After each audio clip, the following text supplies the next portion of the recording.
Bien, hermanos, hermanas, de verdad les agradezco por este espacio, por esta invitación aquí a Radio Emanuel para transmitir la Santa Eucaristía y por esa dedicación que han preparado, ha acondicionado este espacio para la celebración de un misterio tan grande, ¿no?, como es la presencia de Cristo.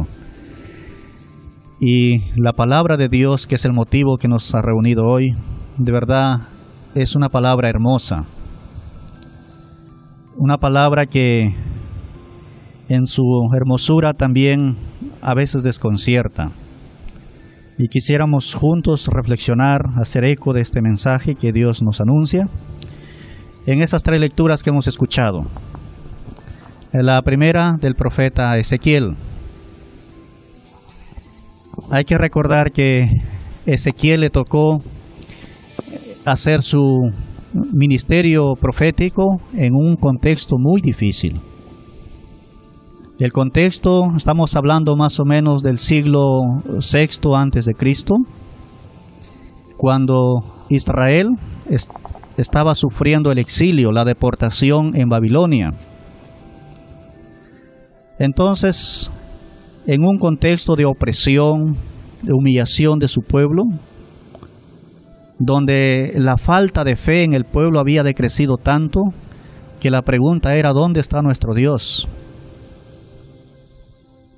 Era difícil. Entonces a Ezequiel le toca hacer frente, ser ese soporte moral, esa esperanza de su pueblo, y las dudas pues no podían faltar. Hay que saber, un pueblo que sufría la esclavitud tenía una tentación grande por delante. Y es que era que Babilonia pues era una potencia que había surgido, una prosperidad económica. Entonces la tentación era de abandonar la fe, la identidad judía, para pasarse a ser parte de, digamos, de ese gran imperio. Entonces se llama el peligro de la apostasía de la fe, renunciar a la fe. Y por eso dice, en los llantos colgábamos nuestras cítara. El Salmo está haciendo más o menos expresión de eso. Junto a los canales de Babilonia nos sentábamos a llorar, ¿no? Es el pueblo, la tristeza que estaba viviendo el pueblo. Entonces, ¿cómo levantar el ánimo de un pueblo así abatido? Pero eso no era solamente el único obstáculo. El mayor obstáculo era que el pueblo iba perdiendo la fe. Era un pueblo reacio a la palabra de Dios. Y por eso Ezequiel tiene que enfrentarse también no solamente a los enemigos externos del pueblo, sino a los enemigos de casa, es a la incredulidad de su pueblo. Y la primera lectura lo define así, ¿no? Un pueblo duro de corazón, un pueblo que se resiste a Dios. Sin embargo, en ese contexto es que Dios llama a Ezequiel y lo envía. Y no con grandes dotes, sino sencillamente lo define también la lectura de hoy: hijo de Adán. Hijo de Adán, es decir, hombre débil, hombre pequeño, hombre insignificante. Ese fue Ezequiel. Y nos encontramos también en la lectura, la segunda lectura de la carta a los Corintios, hoy. Pablo dice, él presume de sus debilidades. Y cuando se siente débil, entonces es allí cuando siente también la fortaleza de Dios, un hombre débil. Y en el Evangelio nos encontramos con Jesús, que va a su pueblo, y hay tantas preguntas, ¿no? ¿Quién es este hombre? ¿Acaso no vive entre nosotros sus hermanos? Un profeta insignificante. Entonces la reflexión que a mí me parece importante hoy es el ministerio profético. Dios siempre está enviando profetas porque el pueblo lo necesita. Lo necesita el pueblo de entonces, de Ezequiel, como el pueblo de entonces de Pablo, como el pueblo de entonces de Jesús, pero también nuestro pueblo hoy. En una sociedad que a veces entra con lo que llamamos la decadencia moral, en un pueblo que vive en una crisis ética, decimos crisis de valores, hacen falta líderes. pero también en un pueblo creyente donde estos valores de la fe se van como extinguiendo, hacen falta también pastores. Por eso decimos, nuestra iglesia hoy necesita pastores, y más que pastores necesita testigos. Y los profetas que necesita hoy, pues tenemos, ¿no? Mucha gente que de verdad quisiera apostar, dar esperanza a su pueblo, pero también encontramos una realidad tan difícil, ¿no? Tan difícil. Podríamos preguntarnos aquí, ¿cuáles son las durezas del corazón de nuestro pueblo? ¿En qué se expresa esa resistencia a Dios? A veces encontramos mucha indiferencia, ¿no? En la gente encontramos, no sé, apatía, insensibilidad a los problemas sociales, falta de fe, gente que no tiene tiempo para Dios, gente que lo cuestiona todo. Sin embargo, frente a esa realidad, Dios sigue llamando profetas y enviándolos. Un profeta es una persona elegida por Dios y se encuentra como en esa, diríamos, entre esas dos partes. Dios que lo llama, Dios que lo elige, Dios que lo convoca y lo manda a cumplir una misión, pero también el profeta se debe a un pueblo que lo espera, pero no siempre lo acoge de la forma que él quisiera. Si repasamos un poco la historia de todos los profetas, no encontramos un solo profeta que la haya tenido fácil. Ninguno. Todos han sido o difamados, o calumniados, o perseguidos, incluso martirizados, todos. Y Jesús, el profeta de profetas, igual, la misma suerte, ¿no? Hoy es un poco dramática, llega a su pueblo, en su gente, sus paisanos, y no lo reconocen. Entonces, y ya nos hacemos la idea, entonces Dios y el pueblo necesita profetas, pero no siempre es fácil como desempeñar. Pero un profeta siempre tiene que hablar, por eso se llama profeta, porque es hablar en nombre de Dios. Y lo que al pueblo le gusta escuchar no siempre es la palabra de Dios. Entonces, a un profeta es más fácil, ¿no?, decirle a la gente lo que a él le gusta escuchar. ¿Y qué le gusta a la gente escuchar? Que un poco la elogien, la aplaudan, pero que nunca nos corrijan, ¿verdad? Cuando nos corrigen ya nos parece un poquito la cosa fea, ¿no? Entonces el profeta, de acuerdo a la palabra, a la vocación, al ministerio que Dios tiene que anunciar la esperanza, tiene que ser ese soporte moral, como he dicho, espiritual de su pueblo, pero también tiene que denunciar el pecado. Entonces un profeta no puede coludirse con la falsedad, con el engaño, y tiene que plantarle cara a muchos males sociales. Entonces eso ya no resulta fácil, y por eso encontramos en nuestra iglesia actual, ¿no?, hombres de Dios que tienen que levantar su voz frente a la inmoralidad, frente a la corrupción, frente a las amenazas de nuestro pueblo. ¿Y cómo son tildados? Calumniados, muchos, de terrorismo, de revuelta social, incitadores, porque eso es lo que al pueblo no le gusta, y no solamente al pueblo, sino a los que tienen en sus manos el poder. Y ahí nos hacen comprender que nosotros como cristianos también somos profetas. Hemos sido bautizados en Cristo, profetas, sacerdotes y reyes.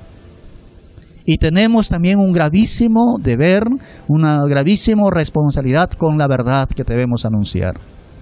Claro, pero una verdad que no solamente es anuncio de palabra, como he dicho, antes que profetas Dios necesita testigos, necesita personas que testimonien, y eso somos nosotros. Bien, y Pablo igual, él dice, presumo de mis debilidades, y habla una cosa ahí, el aguijón de la carne. Han habido muchos intentos, estudios. ¿Qué es eso del aguijón de la carne en Pablo? Algunos hablan como dureza de carácter, de genio. Algunos hablan de una enfermedad un poco física. Por ahí más o menos se te encanta la tesis. Pero haya sido como haya sido, Pablo,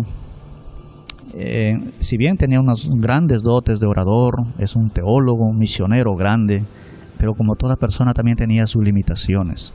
Y parece que ese aguijón de la carne pues era algún impedimento físico, alguna enfermedad. para entonces entendernos que tanto en Ezequiel como en Pablo, los profetas que Dios llama no llegan del cielo.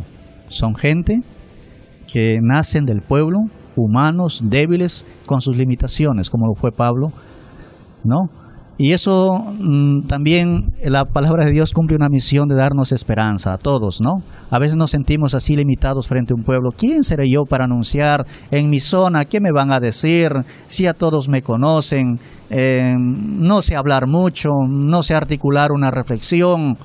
Pues Pablo también, Ezequiel también, el mismo Jesús, también su gente lo criticó, para decirnos entonces que no somos profetas porque nosotros hemos elegido a Dios, sino que Él nos ha llamado.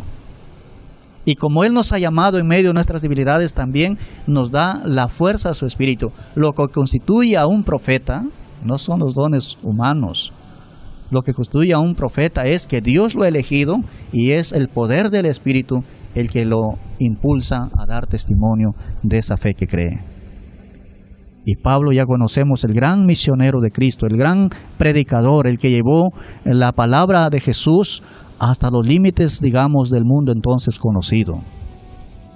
Y él dice que presume sus debilidades. Uno de sus cuestionamientos que hoy está respondiendo, a él le ponen en duda su apostolicidad.